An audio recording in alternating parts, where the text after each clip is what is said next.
What if the next time you walked into your grocery store, half the shelves were already bare?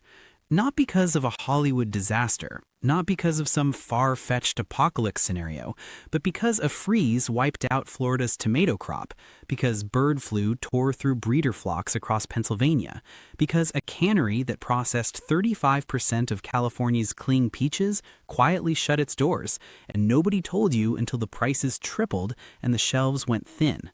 That's not fiction. That's 2026. And here's the uncomfortable truth.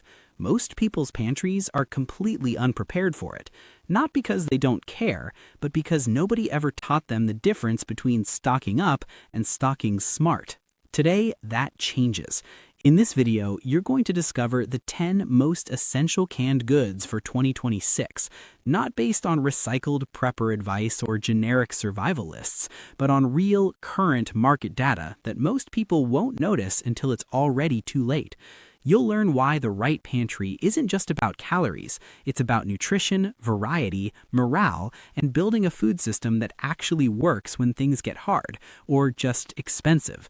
And stay until the end, because the way most people think about cans number 3 and number 7 is completely wrong, and it could leave a serious gap in their preparedness without them ever realizing it. Welcome to Food Decider, the channel that helps you eat smarter, prepare better, and never get caught off guard. If that sounds like something you need in your life, hit that like button and subscribe so you never miss a video. Now, let's get into it. Let's start with an honest question. If you opened your pantry right now during an emergency, a power outage, a supply disruption, a stretch of serious financial pressure, would you actually want to eat what's in there? For most households, the answer is somewhere between not really and absolutely not. And that's not because people are lazy or careless, it's because most pantries are built the wrong way at the wrong time for the wrong reasons. Here's what typically happens. A news story breaks. Maybe it's a hurricane warning, maybe it's a wave of inflation hitting grocery prices, maybe it's just a general sense of unease about the world. And in that moment of anxiety, people rush to the store and grab whatever's available: canned soups that taste like salt water, green beans that nobody in the family actually likes, pasta that's been sitting on the shelf since the last panic, and a random assortment of goods that have no real relationship to each other or to how the household actually eats. The result is a pantry that looks full but functions poorly. It's heavy on simple carbohydrates and short on everything else: protein, healthy fats, micronutrients, and the kind of variety that keeps people actually eating.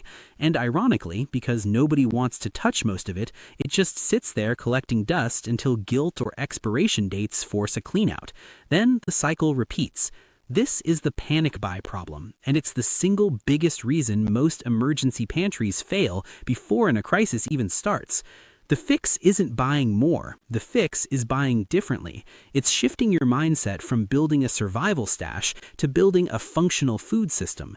Those two things might sound similar, but they operate completely differently. A survival stash is reactive. It's driven by fear, assembled in haste, and judged purely by volume. A functional food system is proactive. It's built around the way your household actually eats, designed with nutritional balance in mind, and structured so that every item complements the others rather than just sitting on the shelf in isolation. Think about what that looks like in practice. Canned tomatoes enhance beans. Beans pair effortlessly with corn and chicken. Broth turns a random combination of those ingredients into something that actually tastes like a meal. Salmon and coconut milk introduce the healthy fats that long-term pantry eating almost always lacks. Fruit and pumpkin fill the micronutrient and morale gaps that protein and carbohydrates leave behind. That's not a pile of cans, that's a system, and it's the difference between eating well under pressure and just enduring it. Now, here's why this matters more urgently in 2026 than it did even 2 or 3 years ago. The market signals are flashing in a way that most consumers haven't caught up with yet. Agricultural freezes, prolonged regional droughts, industrial plant closures, rising fuel costs for global shipping operations, disease outbreaks disrupting livestock production. These aren't isolated incidents, they're converging trends that are quietly tightening supply and pushing prices upward across nearly every major category of shelf-stable food. The deals that used to make stocking up feel affordable are getting thinner. The variety that used to make pantry building feel easy is starting to shrink, and the window between prices are rising and shelves are actually limited is narrowing faster than most people realize. But there's something even more overlooked than supply chain risk that undermines unprepared pantries, and it has nothing to do with logistics. It's called appetite fatigue, and it's one of the most underestimated forces in any prolonged disruption. Appetite fatigue is exactly what it sounds like. When people are forced to eat the same simple, repetitive, flavorless food day after day, they stop wanting to eat. Not metaphorically, physiologically. Appetite decreases. People begin consuming fewer calories than their bodies need. Over time, this leads to nutrient deficits, declining energy, and worsening mood, which all compound stress. This is especially pronounced in children who are particularly sensitive to food monotony and in elderly family members who may already have reduced appetite under normal conditions. But it affects everyone to some degree, and it means that a pantry built purely around caloric sufficiency, one that technically has enough food but offers no variety, no comfort, and no flavor, can fail your household in ways that go beyond nutrition. Variety isn't a luxury. Flavor isn't a luxury. They are functional necessities when routine is disrupted and stress is elevated. And that's the foundation everything else in this video is built on, because once you understand that a great pantry has to serve your nutrition, your morale, your real eating habits, and the actual market conditions you're operating in, the choices become a lot clearer. So let's talk about the 10 cans that actually belong in a strategic, well-built pantry in 2026. Not because some list on the internet said so, but because each one serves a specific, irreplaceable function, and because real market disruptions are already making each of them harder and more expensive to obtain. We'll start with the flavor foundations, the cans that don't just feed you but make everything else worth eating. If there's one canned good that functions less like an ingredient and more like infrastructure, it's canned tomatoes. And the reason is simple. Tomatoes are the flavor backbone of an enormous range of meals. They're what transforms a bowl of rice and beans from something you endure into something you actually want to eat. They add acidity, depth, and complexity to soups, stews, sauces, and braises. In a pantry context, they are the single most powerful tool you have for preventing the kind of meal monotony that leads to appetite fatigue. But here's what most people get wrong about canned tomatoes. They treat them as a single product. They grab whatever's on the shelf without thinking about format, and then they end up with 5 cans of diced tomatoes and nothing else. The reality is that each tomato format serves a different culinary purpose. Whole tomatoes are best for slow-cooked sauces and braises. Diced tomatoes work in chunky soups and quick sautés. Crushed tomatoes sit somewhere in between. Tomato sauce is ready to use as is, and tomato paste, compact, intense, and incredibly inexpensive, is arguably the most space-efficient flavor booster you can own. A single spoonful can rescue an entire pot from blandness. Diversify across formats and you dramatically expand the range of meals you can produce from the same basic pantry ingredients. Now, here's the market reality behind all of this. Recent freezes in Florida devastated fresh tomato acreage at a scale that's already filtering into processed supply. California, which handles the majority of the country's canned tomato production, saw processing contracts fall 11% in recent seasons. Supply is tightening, prices are moving upward, and the time to build your tomato inventory is before that pressure reaches retail shelves in full. Moving from tomatoes to something that might surprise you, canned sweet corn. Not because corn is the most nutritionally dense item on this list, but because it fills a role that nothing else quite covers. It adds bulk, sweetness, and texture to almost any dish. It stretches soups and rice. It pairs with nearly everything. And critically, it's among the most universally accepted foods, especially important when you're feeding children under stress or anyone whose appetite is already compromised by disruption. The market situation here is acute. Florida, a major supplier of fresh sweet corn, experienced total crop losses in key growing regions due to recent severe freezes. As fresh corn has disappeared from supply, demand for canned corn has surged while the supply of it has simultaneously tightened, driving prices up and pulling promotional deals off the shelf. This is a can worth stocking now, before the retail market fully reflects what's already happened at the agricultural level. Rounding out the flavor foundation is something most people think of as a side note rather than a strategic essential: canned broth and stock.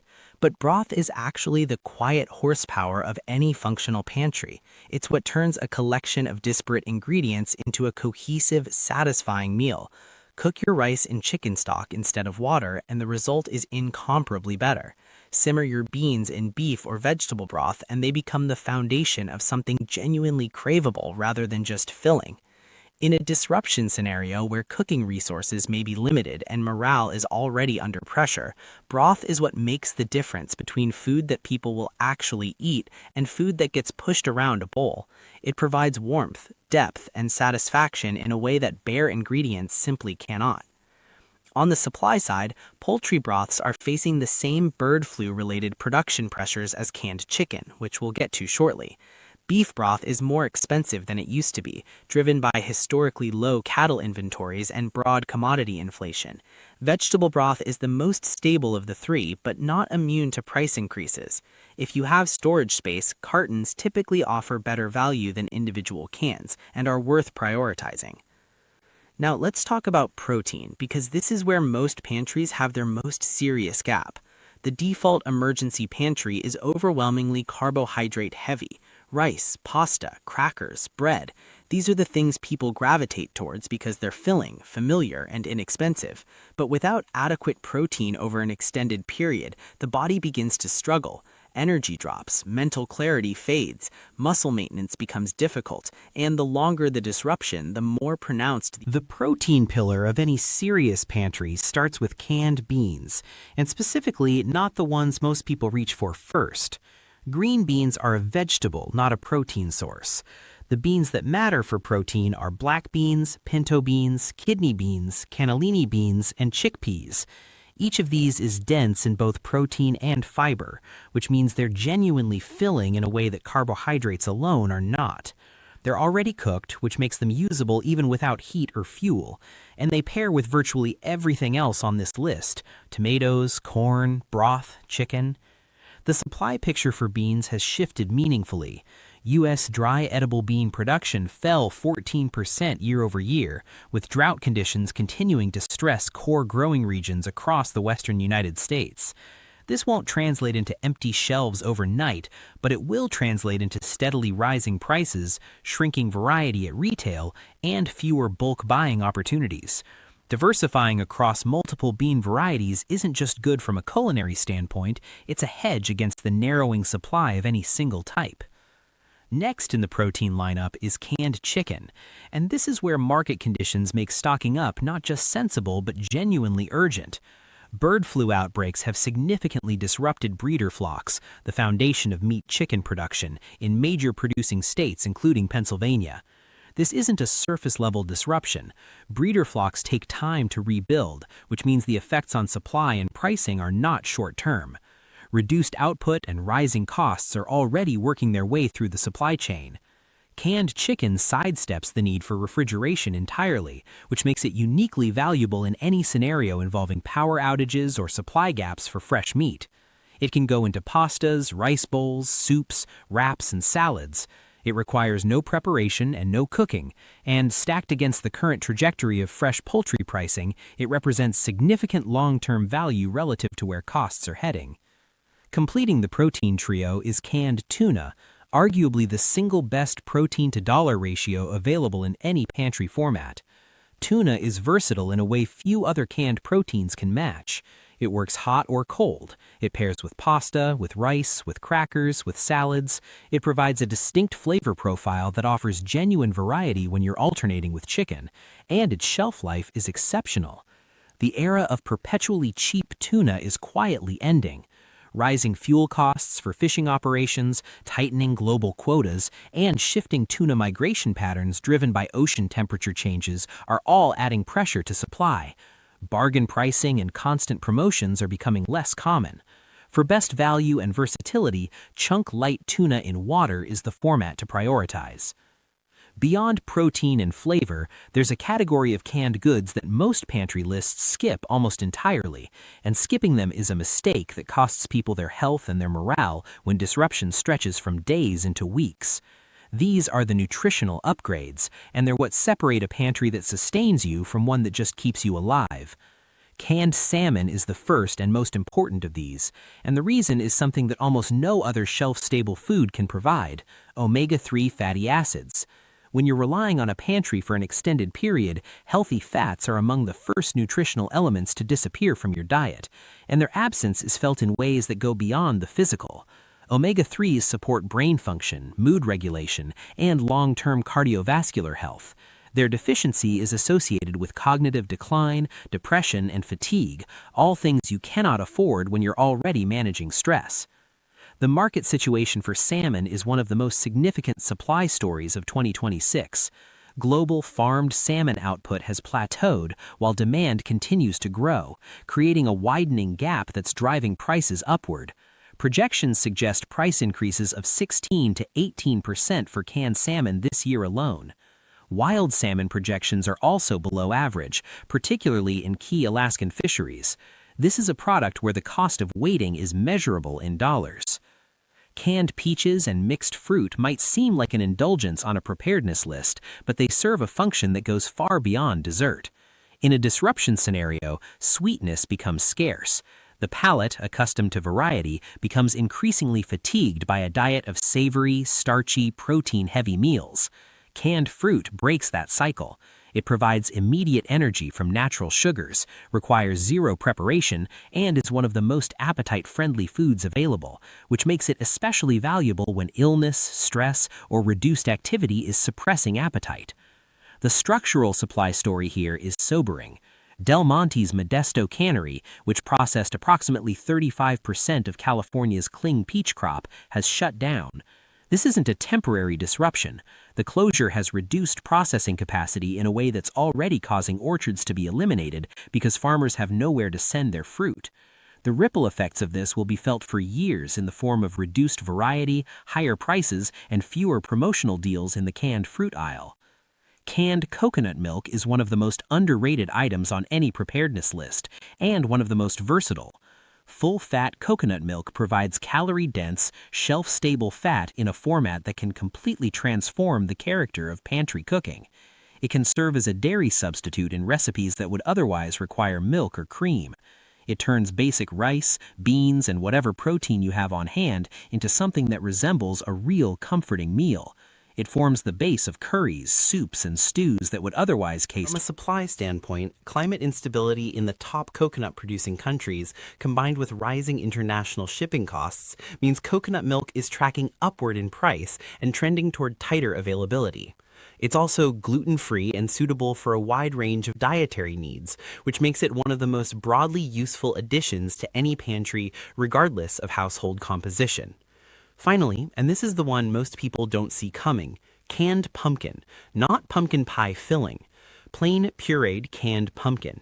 And the reason it belongs on this list is that it quietly fills the micronutrient gaps that starchy staples and protein sources leave wide open. Plain canned pumpkin is rich in fiber, potassium, and vitamin A, along with a range of other micronutrients that are virtually absent from a diet built around rice, beans, pasta, and canned meat. Its flavor is mild enough that it blends seamlessly into soups, stews, and oatmeal without significantly altering the taste of the dish. It adds nutritional density without adding bulk or cost. And in a pantry context where micronutrient deficiency can develop slowly and symptomlessly before becoming a real health issue, it functions as a quiet but powerful safeguard. Because most of the U.S. canned pumpkin supply is concentrated in Illinois and is sensitive to seasonal weather variation and processing capacity, supply can shift quickly and unpredictably. It's a high-leverage can, small in footprint, significant in impact, and easy to overlook until the gap it fills starts to show. Knowing what to stock is only half the equation. The other half, and the half that separates people who actually benefit from their pantry from people who just feel better having one, is knowing how to stock it and how to keep it working over time. The first principle is deceptively simple. Eat what you store and store what you eat. A pantry full of food your household will never voluntarily choose is not a resource. It's a source of guilt and wasted money. Every item that goes into a strategic pantry should be something that can rotate through regular cooking. If you use canned tomatoes in pasta twice a week, that's a product you can buy in larger quantities knowing it will be consumed and replenished in a natural cycle. If canned salmon has never appeared in a meal your household made, stocking 12 cans of it is not preparedness, it's optimism. Rotation is what keeps a pantry fresh, relevant, and genuinely useful. It means you're never eating something that's been sitting on a shelf for 5 years, and it means you're continuously reinforcing the habit of cooking from your pantry rather than treating it as a last resort. Beyond rotation, diversity across nutritional categories is the core structural principle. This means making deliberate choices to cover protein from multiple sources: beans, chicken, tuna, salmon. It means ensuring you have healthy fats, coconut milk, salmon, not just carbohydrates and lean protein. It means having flavor builders, tomatoes, broth, corn, so that meals feel like meals rather than fuel. And it means having micronutrient coverage, pumpkin, fruit, so that the nutritional foundation doesn't erode silently over time. When you're building this inventory, pay attention to expiration dates during sales. Buy the cans with the longest remaining shelf life when you have the opportunity, and prioritize items you know you'll use before they expire. But resist the urge to overbuy products your household doesn't actually enjoy just because they're heavily discounted. A pantry full of food nobody wants to eat has the same functional value as an empty one. One of the most powerful things you can do as someone who takes pantry preparedness seriously is to start treating news about the food system as actionable information, not just background noise. When you hear about a severe freeze in a major agricultural region, that's a signal. Prices for the affected products will rise, supply will tighten, but the delay between the agricultural event and the retail consequence gives you a window, often weeks, sometimes months, to act before the shelves reflect what's already happened in the field. The people who stock up during that window pay old prices for product that will shortly become more expensive. The people who wait until the headlines are screaming about shortages pay new prices for whatever's left. The same logic applies to plant closures, disease outbreaks affecting livestock, and disruptions in global shipping. Each of these events creates a downstream effect on retail supply that takes time to fully materialize. Following the signals early, before the crowd catches on, is the single most cost-effective form of pantry preparedness available to the average consumer. This doesn't require becoming obsessive about food supply news. It requires nothing more than a habit of connecting the dots between what you hear about in the world and what it means for your pantry. When bird flu spreads through poultry flocks, think about canned chicken and broth. When a major cannery closes, think about what product lines it was handling. When drought is reported in a key growing region, think about which of your pantry staples come from there. Over time, this kind of thinking becomes second nature, and it keeps your pantry one step ahead of the market rather than one step behind it. There's one final dimension to pantry preparedness that almost never gets discussed, and it might be the most important of all. Food security isn't just physical, it's psychological. When disruption hits, whether it's a natural disaster, an economic squeeze, a health crisis, or something else entirely, the emotional weight of the situation is already significant. People are stressed, routines are broken, and the future feels uncertain. In that context, food becomes more. It becomes one of the few remaining sources of normalcy, comfort, and control. A pantry that can produce a genuinely satisfying meal, something warm, flavorful, and varied, provides a form of psychological stability that's disproportionate to the effort it took to build it. It tells your household that things are manageable. It creates a moment of normalcy in an abnormal situation. And it reduces the cognitive and emotional load of figuring out what to eat from day to day, which is one less thing to worry about when everything else is already demanding attention. This is especially true for children who are particularly sensitive to disruption and who respond strongly to familiar, enjoyable food. It's true for elderly family members who may already be managing anxiety or health challenges. And it's true for anyone who finds that stress suppresses their appetite, because a flavorful, varied meal is simply more likely to get eaten than a bland, repetitive one. The pantry that serves all of these functions, nutritional, psychological, and practical, is not built from fear. It's built from foresight. It's built by someone who looked at the signals, made deliberate choices, and acted before the window of good options closed. That window is still open. Shelves are still reasonably stocked. Prices, while rising, still leave room for smart buying. The variety that lets you build a truly cohesive pantry system is still available if you act before everyone else does. Because here's the hard truth about every supply disruption, every price spike, every shortage that's ever hit grocery shelves. It was always visible before it arrived for anyone who was paying attention. The best priced, most available products never disappear all at once. They disappear quietly, gradually, until one day you walk into the store and the thing you needed isn't there at the price you expected. Don't be the person who notices that on the day it matters. Be the person who prepared while preparation was still easy. That's what Food Decider is here to help you do. If this video gave you something useful, a new way of thinking about your pantry, a product you hadn't considered, a market signal you'll now pay attention to, let us know in the comments below.